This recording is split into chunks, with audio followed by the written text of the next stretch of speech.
Yeah, man. One of my favorites is one that just actually happened about 2 or 3 weeks ago, man. We got on the road to come out to Arkansas, man. It was me and my boys and Manny Fernandez, dude.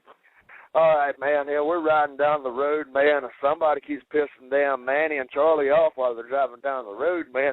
Man, I said, pull up beside that son of a bitch. I mean, you know how Manny talks. And, dude, this dude just hangs his ass out the window and moves him, dude. I never laughed so hard in my life. You know, we get to Arkansas, we work the show, man. We go out to the Electric Cowboy. Had a good time there, man, with Manny Fernandez and Cat Daddy, Talent Relations Chris Vaughn, which is hell, he's one of my boys. And we get back to the motel, man. All right, you know, we up there, we're partying, we've got damn beer everywhere. And police comes and tells us to quiet down and go in the room. So what does Colt do? Colt goes back in the room. You know, him and his boys are sitting there drinking their beer. Next thing you know, knock on the door. Hey, would you please step out here and, sit near the balcony? And next thing you know, man, they're threatening to put us all in damn jail because, hell, Manny Pitt was pissing off the balcony. I actually seen that, dude. I tell you, that shit was funny.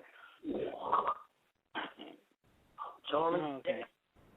Okay.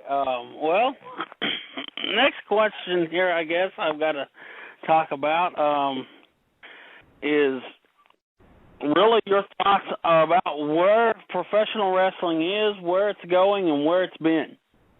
Well, professional wrestling, where it's been, it's been a great thing, man. I like the old wrestling. I like watching the 80s and the 90s wrestling, and nowadays it seems like it's kind of tapering off a little bit. It's nothing like it used to be.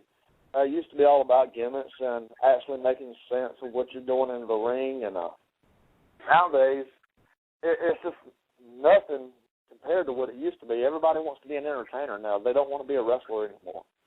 And, it just lacks the passion that it used to have, man. I mean, you look at, I want everybody to compare Gene and Ole Anderson to John Cena.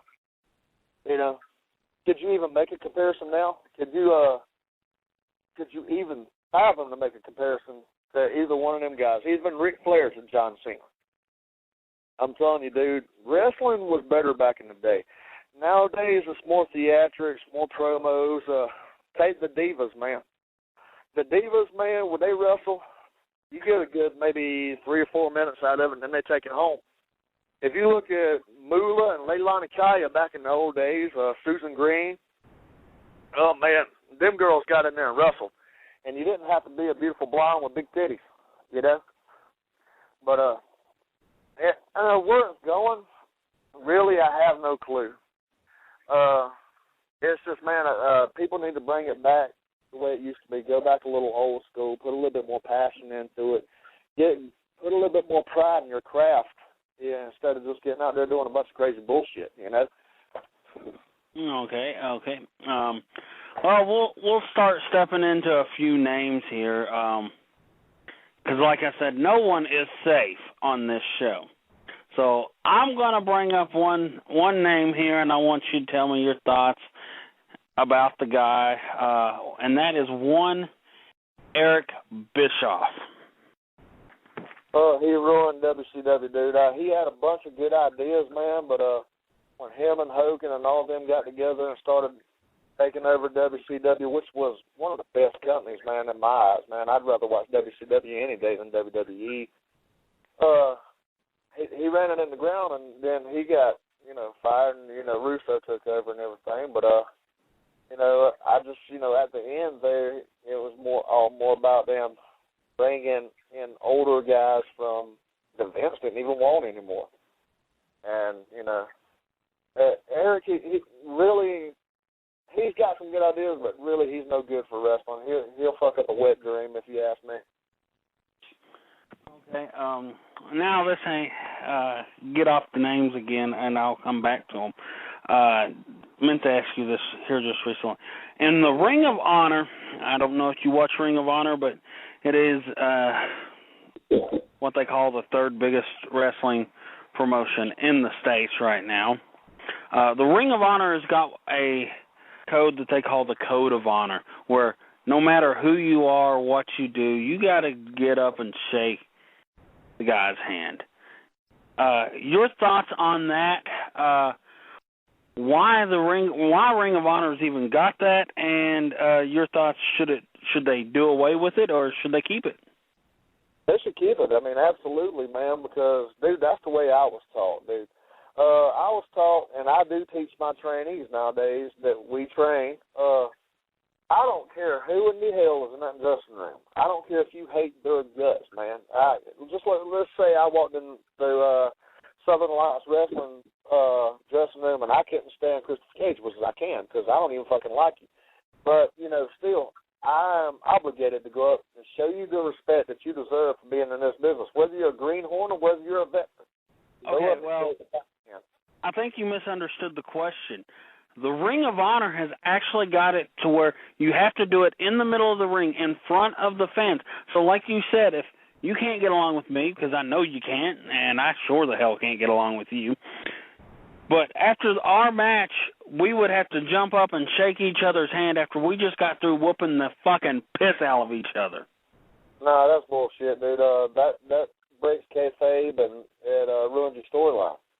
Let's say, man, I had a match against Shamrock Assassin, and I'm gonna tell you, dude, and we've got a storyline there, and we've got that heat built, and I beat the piss out of him, dude, and he beat the piss out of me through the match. If he went over on me, we're not gonna get up and shake each other's hand. Now, I'm going to tell you, the reason why I did that to Brian Black is because I actually respected him for the match that he gave me out there in Arkansas.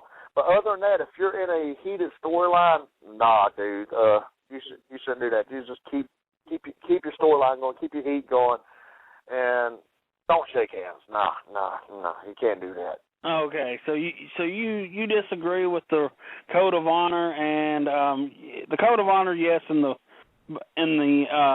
locker room, but not in the middle of the ring in front of the fans, right? Yeah, behind the curtain, man. Like I said, shake everybody's hand. But what you're doing, you've got to go out there and put on a show for these people. And if they believe what you're doing is real, and they believe the storyline that you got going on about you hate this guy over here, and you just whip the shit out of him, the last thing they want you to do is shake their hand. That's gonna blow your damn storyline and kill your heat right there. Now that's just something I don't believe in, but I don't watch Ring of Honor anyway, so I rarely watch wrestling nowadays because it's not what it used to be. But no, I do not agree with the handshaking thing after the match. Nah. Okay, well, back on some names here. I know this guy's listening, but since no one's safe, I said Eric Bischoff, so I'm going to say the Outlaw Brian Black. I don't care. No one's safe.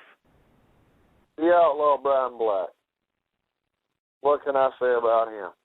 That's one hard-hitting son of a bitch. I want to tell you, man, I ran my mouth a little bit before we went out there. So did he. We tried to psych each other out on the air. Now, I stepped in the ring with him, man. He was one of the hardest-hitting guys I've ever been in the ring with. The dude actually hit me so damn hard I had to get checked out by the EMTs after the match. I'm going to tell you, dude, I've got a lot of respect for that man. When I went out there to shake his hand at the end of the night, that wasn't no work, guys. That was actually a real show of respect because I've never been in the ring with a guy so passionate and hard-hitting as Brian Black. I'm telling you, dude, we kept that crowd up on the edge of their seats, man. And, dude, you can't do that with everybody, And for Brian Black, man, I say he's a good guy. We could possibly do some more business in the future. And just all-around good guy, man. Well, that's great. Well, Cage does do homework, and he's pulled up some information here about the Outlaw Charlie Colt. Yeah. He went and he dug deep into the Colt's baggage here, and he's got a question to ask the Colt. Question is, I know you got trainees. You got one certain trainee that, I'm not saying no names, but I know he drives you insane. I know he drives you plumb insane. Your thoughts on that one trainee, and I don't care what you say. No one is safe. I don't care if this pisses anybody off. I want to know your true thoughts. Well, you know what? I don't care if it pisses anybody off either, dude, because, dude, I'm in the twilight of my career anyway. I'm on down really retiring around 2014, 2015 anyway. But talking about this training, man, the kid has got a lot of heart. Dude, that's one good thing I say about him. One bad thing I say about him, in the past he has had a lot of mouth and he has made a lot of mistakes. But, you know, you got to make mistakes in this business to learn from them. You know, if you don't make mistakes, how do you learn? You know what I'm saying? And there's times I've thought about just grabbing that son of a bitch and just choking him to his blue in the face, man. But you know, he's coming along, dude, and he's showing a lot of heart. And he is going up to J Eagles now with my other trainee, and they're doing pretty good. They are doing pretty good. They're getting over up there, and like I said, man, you know, I can't say anything bad about the kid, man. He just learns from his mistakes. And trust me, he does make a lot of them, but you know what? He's learning. Well, I know everybody's hearing a helicopter in the background here, and that's just Cage's helicopter coming to pick him up to take him to the next show. But anyways, that being said, Outlaw Charlie Colt, I gotta say, I dug deeper. I dug even deeper. Way deeper. Oh, hell. And I want to know about high-velocity wrestling. Oh, high-velocity wrestling, Hendersonville, North Carolina, dude. I'm going to tell you, man, that's one of – I got to say, man, a lot of people, you know, you can say you like Gary Benfield, Viper, or you can say you don't like him. All I can say about high-velocity wrestling is, man, they always did me well when I came up there. I wrestled up there as the Cat Daddy. Yep, I've got a trainee called Cat Daddy now, man, but I wrestled up there as the Cat Daddy. I think it was for about a year, or maybe a little more, dude. And Gary always did me great, man. Yeah, I never had a complaint with him. I carried his tag titles one time, and I helped elevate, you know, some of his younger guys. And I'm telling you, there's nothing bad I can say about Viper, dude, or HVW. It's actually one of the best companies in North Carolina right now, in my opinion. But, you know, my opinion is like assholes. Everybody's got one. But in my opinion, hey, if you're going to wrestle North Carolina, high-velocity wrestling is the place to go. Well, you know, as I was always taught, opinions are like bosses. They're always on your ass and full of shit. Yeah, I'll tell you what, man. But, you know, getting up there, you know, I told you, man, I wrestled as the Cat Daddy. You know, I've also been known as the guy with many gimmicks. I started out in this business as a military gimmick, calling myself Corporal Punishment. And, dude, I've worked as him. I've worked as the pit bull with the dog pound one time, Lucky the Leprechaun, Scotty Scorpio was one of my bigger gimmicks before Charlie Colt, and I was wrestled as Scotty Scorpio for a long time, man. Well, Colt, I do want to say we will be going into after call, it seems like. So we got about 90 seconds. So fans, you will have to pick this up in the archive version. As soon as we got about a minute left, I will be playing some music to carry it out. So fans, you will be listening to the rest of this in the archive version. So if you could please hold, we'll be getting back with you on the archive version.